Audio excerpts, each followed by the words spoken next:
Before the final walk across the graduation stage, epic seniors are beating their grad cap to celebrate their Indigenous heritage. Of the whole string. So today we are offering one of many workshops that Native American Programs offers. This particular one is to teach students how to bead their grad caps. And so by beading their grad caps and keeping traditions of ancestors, we're able to tell our story and we're able to proudly display our culture when we have our graduation ceremony. Let's say I've got my grad cap here. Okay, there's the middle of it. We're going to be making a row like this all the way down. So for each row, we're going to come in here, we're going to insert the needle, we're going to come under the fabric and come back out here. When we come back out here, we're going to loop through our beads on the way back up. With hard work and a lot of patience, students can transform their cap into something special connected to their heritage. A beaded graduation cap to display their roots in this time of celebration of new beginnings. Following a pattern of their choice, students follow a series of steps to learn the process of beading, a process that requires patience but delivers breathtaking results. By participating in group activities like this, students learn to work together and to pause and take time and think about their heritage and to think about the things that all the Native American people that came before us, the things that they did. And it kind of connects us. Teaching these workshops is like teaching anything else. I was a classroom teacher for a long time before I became a college and career specialist, and I was a school counselor.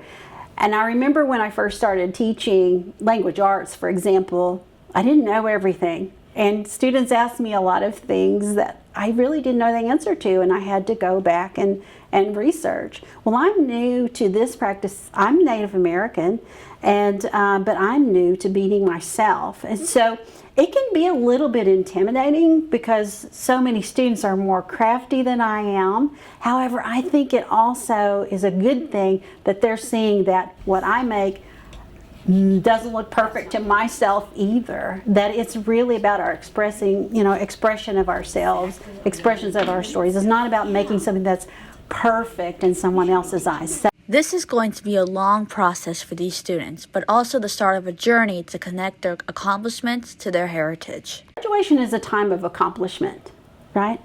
And so it's also a time when everybody's eyes are on you.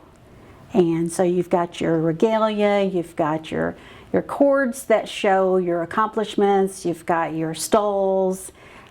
The beads on your grad cap show, hey, I'm Native American. I'm a proud member of a Native American tribe. Everyone wants to know where they came from. That's the reason 23andMe and Ancestry is so huge.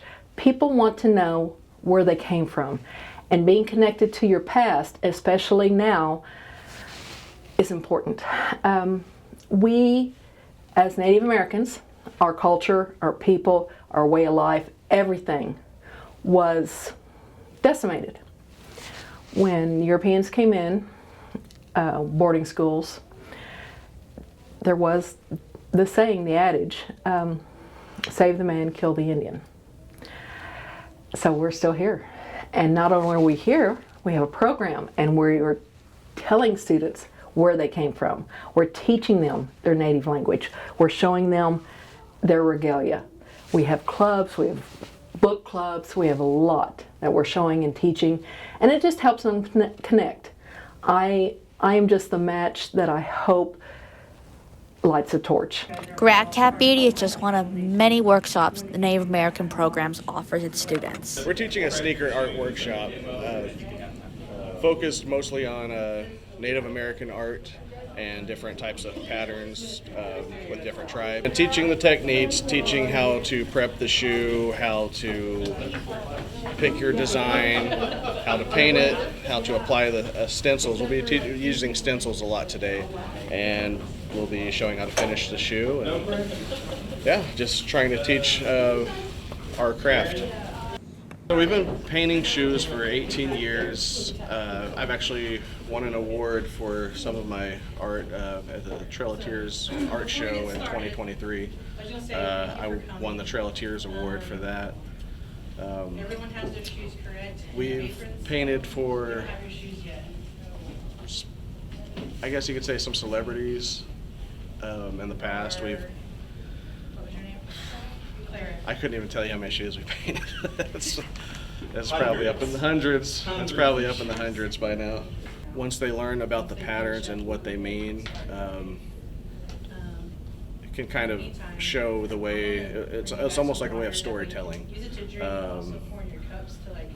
For instance, here I'll show you these. For example, these are actually my submission for Trail of Tears art show for this year. The different patterns on here. This pattern is called a Trail of Tears pattern, actually. This one is called Two Brothers, which represents my brother and me. And so it's like telling a story almost. Like, this is my Trail of Tears shoe, and I wanted to put that pattern on there. And then this is supposed to reflect the artwork and basically the team that me and my brother have become. So it's how you use it. But you can tell a story. I think knowing where it came from will help kind of get you in touch with your culture that's been lost over the years. It's been, That's your tribe. Yeah, that's your tribe. say, stripped away from the tribes, and I think it's dying out in a way, and I feel like it's important to hang on to that and to keep teaching. The Cherokee Star and the Cherokee Basket, and I'm doing some lines to kind of separate the sections, and then I'm going to add some feathers in it as well. I get my Cherokee from my dad, and he didn't have like a lot of connections to learning about his tribe and his culture, and I want to learn about my tribe and my culture, but he doesn't know about it. So I decided to come here so I could at least have some kind of learning experience, because it keeps the cultures alive and it keeps people learning about them. Even when there's other people out there who don't learn about them, it keeps it from just completely going away. I think it's vital for students to connect with their culture, especially our Native students. One thing I noticed is there's such a big breach between a student knowing their tribe and then knowing their culture. Some students don't even know what tribe they are, they just know that they're Native.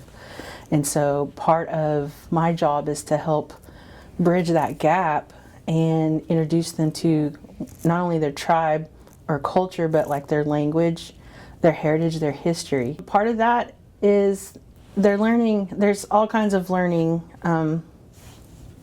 I guess, characteristics that goes with that. So it's not just like the actual craft, but they're learning tribal specific things. And so that goes back to where I said, like with our department, we're very purposeful in what we do with our students.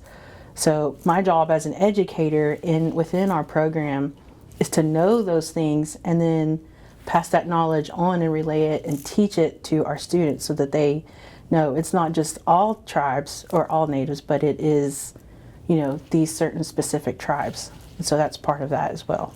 The Indigenous sneaker workshop, I think that was probably one of the biggest hits overall in our program, just because it's so unique. I haven't heard of any other Indian Ed program in the state or the nation that has ever offered an Indigenous sneaker workshop.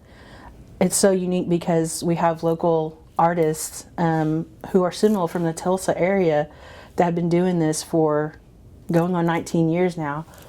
But they were able to come in and do a workshop on how to paint sneakers, but we took a step further and they taught the students tribal specific designs, which tribes they went with, what they meant with that tribe, and they try to teach that to the kids and relate it to the kids in the workshop. And one of the things that they made it a little bit more personal is they wanted to see the tribes of the kids that registered for the workshop to make sure that we had some kind of tribal design representative of their tribe.